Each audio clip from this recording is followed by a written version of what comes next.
is News 12. First at 4. From Lucas Oil Stadium in Indianapolis to here at home in Augusta, Bulldog fans are still over the moon about last night's win against Alabama. Oh, I'm definitely going to remember this for the rest of my life. I've always wanted to go to school here. I'm so excited this happened my first year. It's perfect.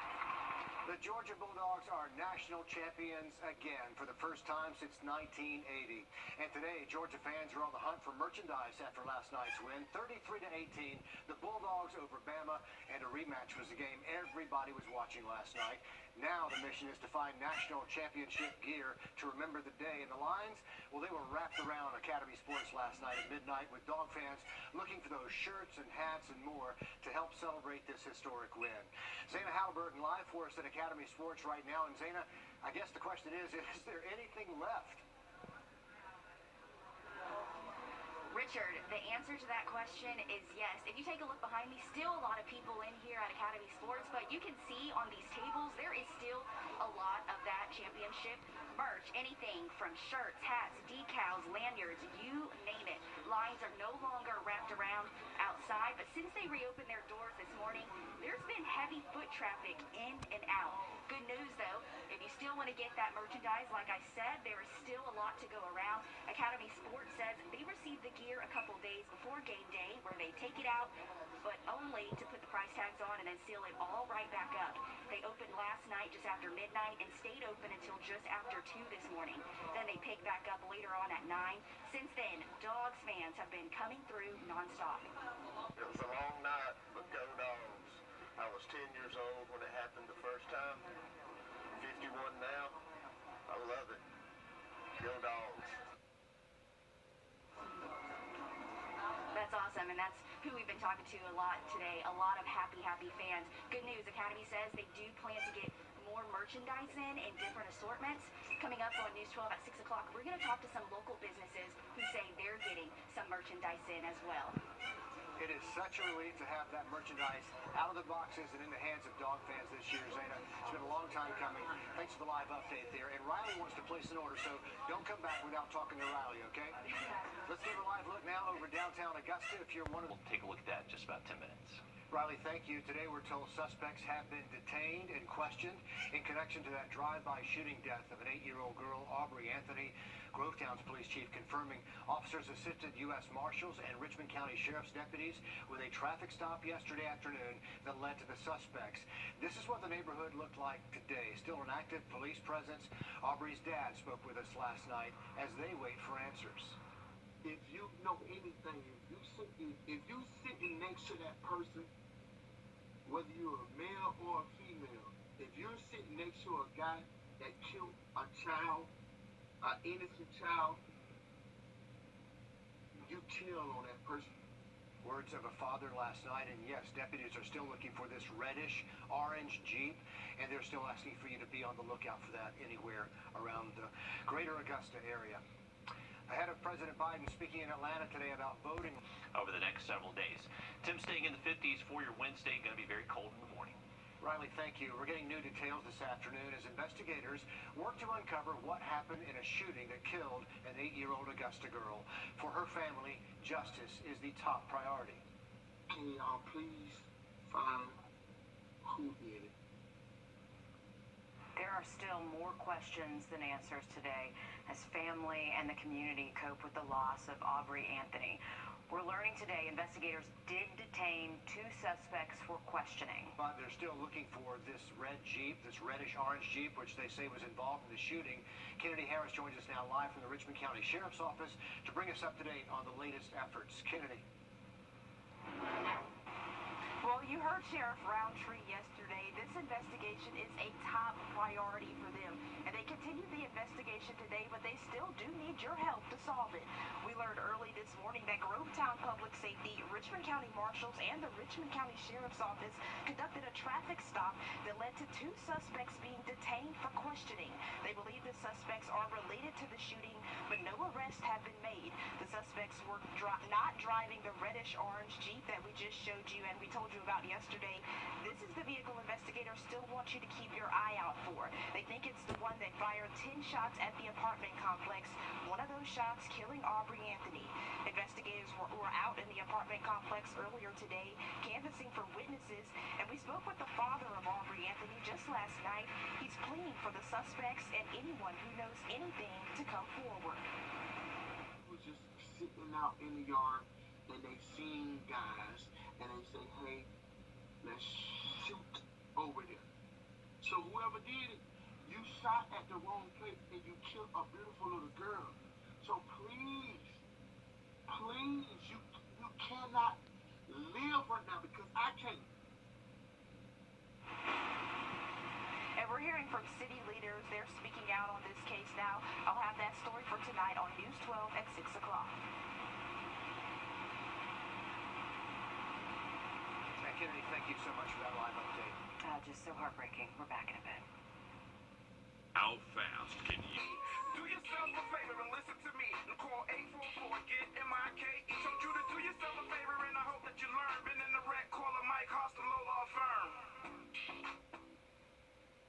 Brakes for less. If you have the squeal, we have the deal.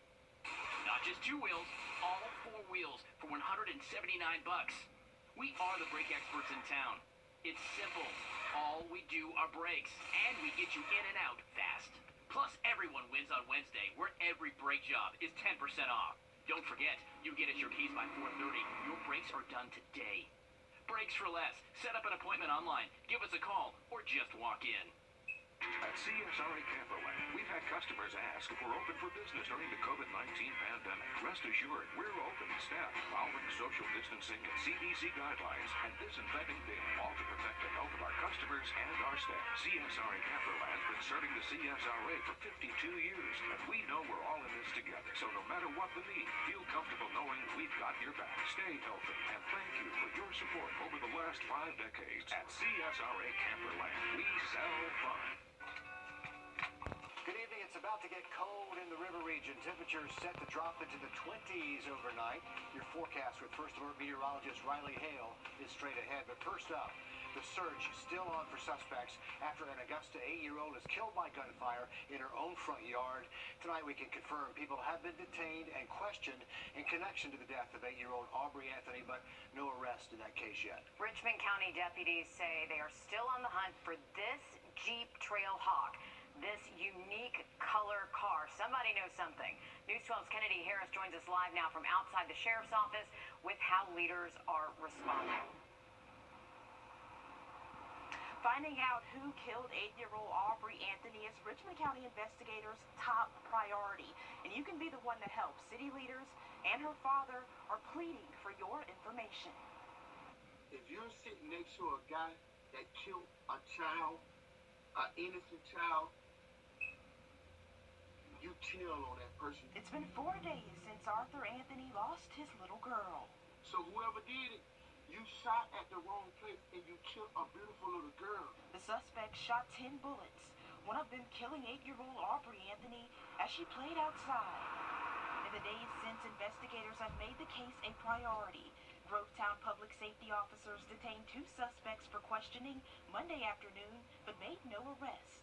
Tuesday morning, Richmond County investigators continued canvassing the Dogwood Terrace apartments for witnesses. I have a daughter, and I could just imagine if that was my child, how difficult it would be. District 2 Commissioner Dennis Williams says the news of the shooting in his district is upsetting. No one never wants to see anyone die, especially a young child, foolishly. He's encouraging everyone to be cooperative with investigators because he says the key to ending such violence is in the hands of the community. If the community really wants to stop a lot of the violence, they have to start being more cooperative with law enforcement. Investigators say they're following all tips and still looking for information on this Jeep Compass seen on surveillance video leaving the scene. She didn't deserve none of that. Your help.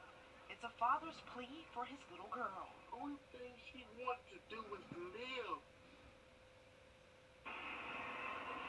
And any tips you make to the Richmond County Sheriff's Office can be made anonymously. Kennedy, thank you for that. Aubrey Anthony was one of 5 people shot in Richmond County over the weekend, and there's growing concern about crime in our communities. News 12's Claire Allen spoke with neighbors and local activists who say things do need to change. Enough is enough. This has been going on for years, and it's getting worse. This past weekend in Augusta, 5 people, including an 8-year-old, were shot. 2 people were shot Sunday morning on Gordon Highway, and 2 more shots Sunday night. The death of 8-year-old Aubrey Anthony on Saturday has hit the community hard. It enraged me and it angered me because it shows the callousness, it shows the recklessness, the cowardly manner that it was done.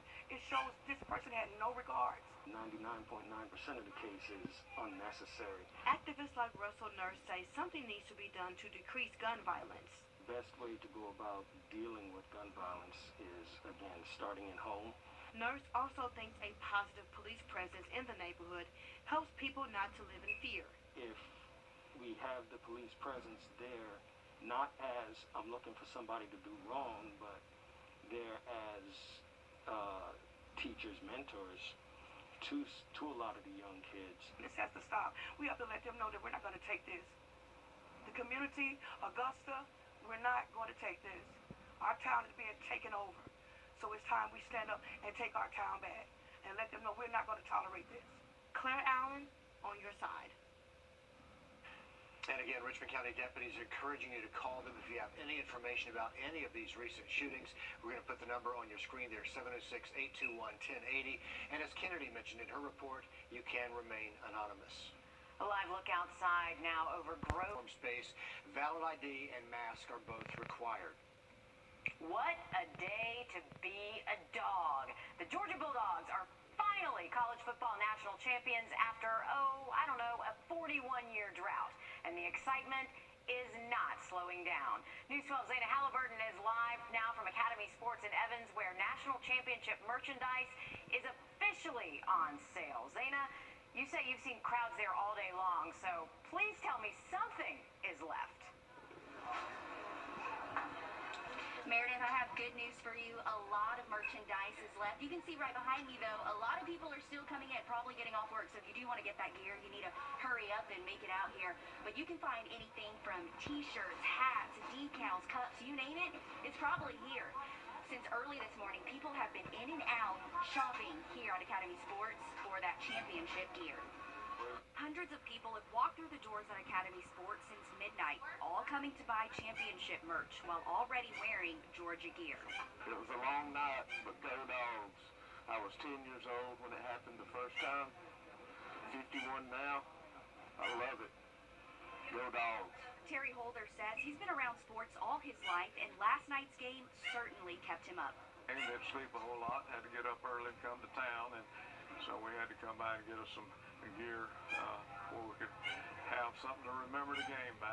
He remembers watching the championship game over 40 years ago. I remember watching the last one when Herschel Walker was playing, and I will never forget that. Sports stores aren't the only ones staying busy. Communigraphics in North Augusta will soon have shirts, cups, koozies, and even jewelry. It's always good when a local team wins, so we look forward to that. It brings business and revenue into our community, and it makes all of our people in our society really, really happy. All in all, excitement is definitely in the air. I got a hat and shirt for my dad, who's a Michigan resident, so he has to wear this. Glad to be a Georgia Bulldog. And if you do want to get that gear, like I said, there's still a lot here left at Academy, and Academy says they're actually going to be getting more gear in different assortments soon. And as far as Communigraphics goes, their merchandise will get here at the end of this week. Reporting live from Academy Sports, Zana Halliburton on your side. Sounds good, because some of us had to work all day, Richard, so we haven't had a chance to get anything. Shopping frenzy continues. Still to come, an I-team investigation, an update on that into years. We haven't had a chance to get anything. Shopping frenzy continues. Still to come, an I-team investigation, an update on that into years of problems with military housing at Fort Gordon. The company in charge facing millions in federal fines, while local families say they don't feel justice is served. When we come back. With less moderate...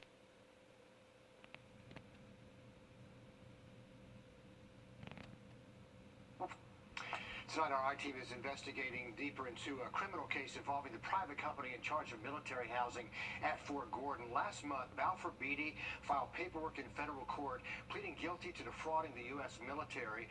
The company agreeing to pay more than $65 million in fines and restitution.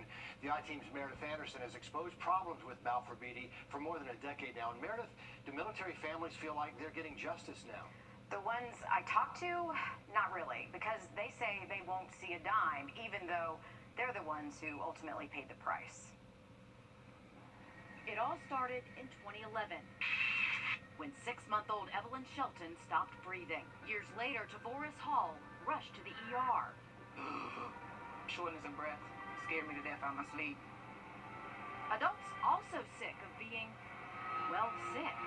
There was this, like, orange stuff running down the walls. For a decade, we've been talking to families living on Fort Gordon. I wish that we had lived anywhere else.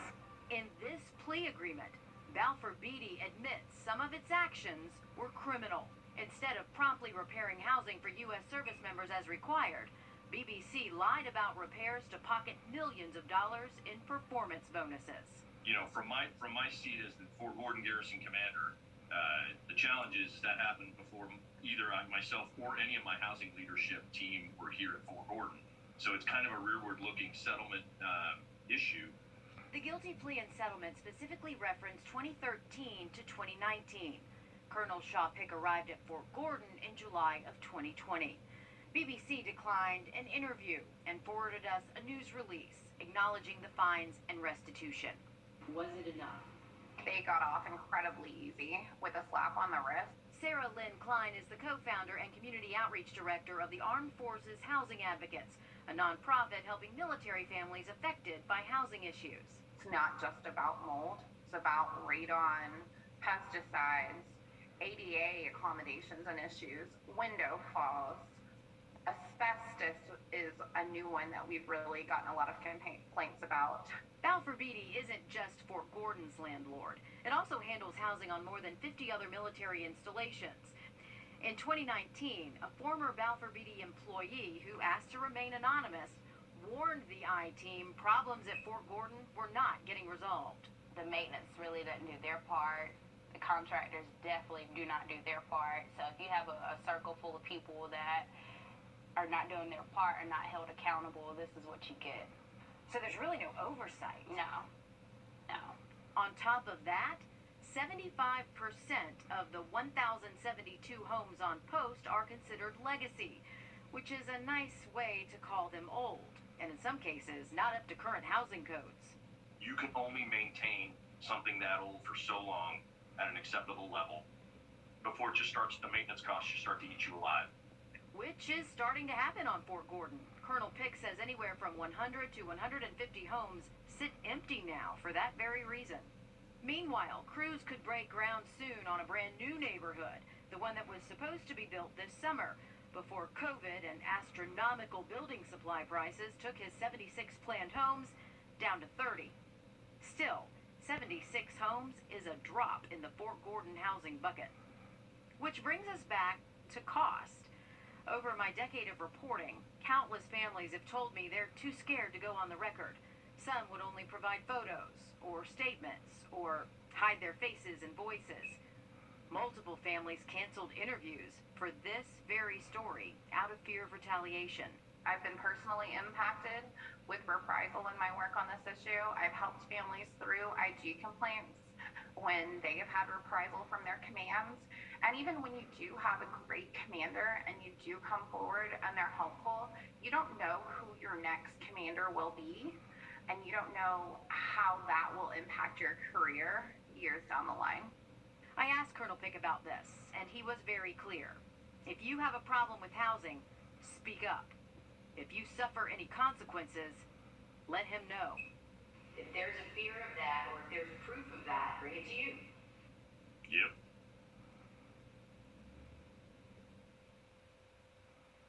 He was very emphatic about that. He says he swings the biggest hammer on Fort Gordon about housing. So he said, yes, make sure that you speak up. He said, go to Balfour Beatty first because they are your landlord. Then go to the Army Housing Office. But if you're not getting anywhere, bring it to him. Sarah says her organization, the Armed Houses Advocates, the Armed Forces Housing Advocates, they can also help. I'll put her contact information on our website and app. Meredith, thanks for that. To weather now as we give you a live look outside.